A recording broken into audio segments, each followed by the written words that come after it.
नमस्कार। देखिए, जैसे क्रिकेट में अंपायर होता है और फुटबॉल में रेफरी, ठीक वैसे ही कानून बनाने के इस खेल में भी कुछ रेफरी होते हैं। इनका काम ये देखना है कि सब कुछ नियमों के हिसाब से हो रहा है या नहीं। आज हम राज्य विधानमंडलों के इन्हीं रेफरी यानी पीठासीन अधिकारियों की शक्तियों और भूमिकाओं को समझने वाले हैं, जैसा कि हमारे संविधान के अनुच्छेद 178 से 187 में बताया गया है। तो सवाल यही उठता है कि विधायिका का ये पूरा खेल चलाता कौन है? कौन है जो ये तय करता है कि बहस सही दिशा में हो, वोटिंग ठीक से हो? चलिए इन्हीं सवालों के जवाब ढूंढते हैं।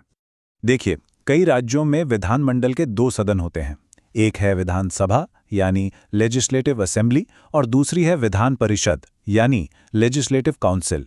और इन दोनों ही सदनों के अपने अपने रेफरी होते हैं। विधानसभा में होते हैं अध्यक्ष, जिन्हें हम स्पीकर कहते हैं, और विधान परिषद में होते हैं सभापति यानी कि चेयरमैन। इन्हीं दो पदों के इर्द गिर्द पूरी व्यवस्था चलती है। तो सबसे पहले बात करते हैं विधानसभा की। देखते हैं कि यहाँ पर अध्यक्ष और उपाध्यक्ष यानी स्पीकर और डिप्टी स्पीकर कैसे सदन की कार्यवाही को संभालते हैं और संविधान इनके बारे में क्या कहता है। अनुच्छेद 178 बिल्कुल साफ कहता है कि स्पीकर और डिप्टी स्पीकर का चुनाव विधानसभा के सदस्य अपने बीच में से ही करते हैं। मतलब कोई बाहरी व्यक्ति इस पद पर नहीं आ सकता। जो चुने हुए नेता हैं, उन्हीं में से किसी एक को ये बड़ी जिम्मेदारी सौंपी जाती है कि वो निष्पक्ष होकर पूरे सदन को चलाए। अच्छा, अब एक बहुत ही दिलचस्प बात, इन अधिकारियों को हटाया कैसे जा सकता है? अनुच्छेद 179 इसके लिए एक बहुत ही सख्त प्रक्रिया बताता है। अध्यक्ष को हटाने के लिए एक संकल्प यानी एक रेजोल्यूशन लाना पड़ता है और उसे सदन के उस समय के सभी सदस्यों के बहुमत से पास करना होता है।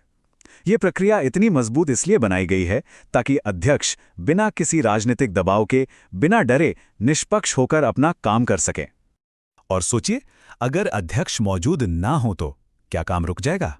बिल्कुल नहीं। अनुच्छेद 180 इसके लिए एक बैकअप प्लान देता है। उनकी जगह पर उपाध्यक्ष यानी डिप्टी स्पीकर काम संभालते हैं। और अगर मान लीजिए वो भी नहीं है, तो सदन अपने में से ही किसी और सदस्य को ये जिम्मेदारी सौंप सकता है ताकि सदन की कार्यवाही चलती रहे। तो ये तो हुई विधानसभा की बात। अब जब हमने अध्यक्ष को समझ लिया है, तो चलिए विधान परिषद की तरफ चलते हैं। देखते हैं कि क्या वहां भी नियम और व्यवस्था कुछ ऐसी ही है। और यहां भी कहानी लगभग वैसी ही है।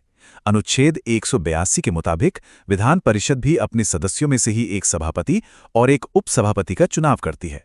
सिद्धांत वही है, सदन का नेतृत्व सदन के अंदर से ही आएगा। और सभापति को हटाने की प्रक्रिया वो भी बिल्कुल अध्यक्ष जैसी ही है।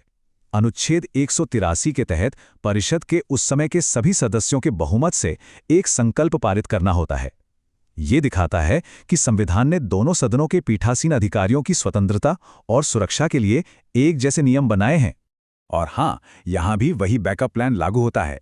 अनुच्छेद 184 साफ कहता है कि अगर सभापति नहीं है तो उपसभापति उनकी जगह लेंगे, ठीक वैसे ही जैसे विधानसभा में होता है। अब आते हैं एक बहुत ही महत्वपूर्ण संवैधानिक सिद्धांत पर। एक ऐसा नियम जो दोनों सदनों के पीठासीन अधिकारियों पर एक खास स्थिति में लागू होता है। देखिए, न्याय का एक बहुत पुराना और बुनियादी सिद्धांत है कि कोई भी व्यक्ति अपने ही मामले में जज नहीं बन सकता। हमारे संविधान निर्माता इस बात को बहुत अच्छे से समझते थे और उन्होंने इस सिद्धांत को हमारी विधायी प्रक्रिया का एक अहम हिस्सा बनाया। और यही वो सिद्धांत काम आता है। अनुच्छेद 181 और 185 दोनों एक ही बात कहते हैं। जब किसी अध्यक्ष या सभापति को हटाने का प्रस्ताव सदन में विचाराधीन हो, मतलब उस पर चर्चा चल रही हो, तो वो अपनी कुर्सी पर बैठकर उस कार्यवाही की अध्यक्षता नहीं कर सकते। ये नियम इसलिए है ताकि सुनवाई पूरी तरह से निष्पक्ष हो। चलिए अब उन अनुच्छेदों पर एक नजर डालते हैं जो इस पूरी व्यवस्था की नींव हैं, मतलब जो विधानमंडल के अधिकारियों और कर्मचारियों के लिए सपोर्ट सिस्टम की बात करते हैं। तो इन पीठासीन अधिकारियों के वेतन और भत्ते कौन तय करता है? अनुच्छेद 186 कहता है कि ये शक्ति राज्य के विधानमंडल को ही दी गई है। ऐसा इसलिए है ताकि इन महत्वपूर्ण पदों की वित्तीय स्वायत्ता बनी रहे। और आखिर में अनुच्छेद 187 ये एक बहुत ही महत्वपूर्ण संस्था की बात करता है, सचिवालय यानी सेक्रेटेरिएट। हर राज्य विधानमंडल का अपना एक अलग सेक्रेटेरिएट स्टाफ होता है जो पर्दे के पीछे रहकर पूरी विधायी मशीनरी को सुचारू रूप से चलाता है।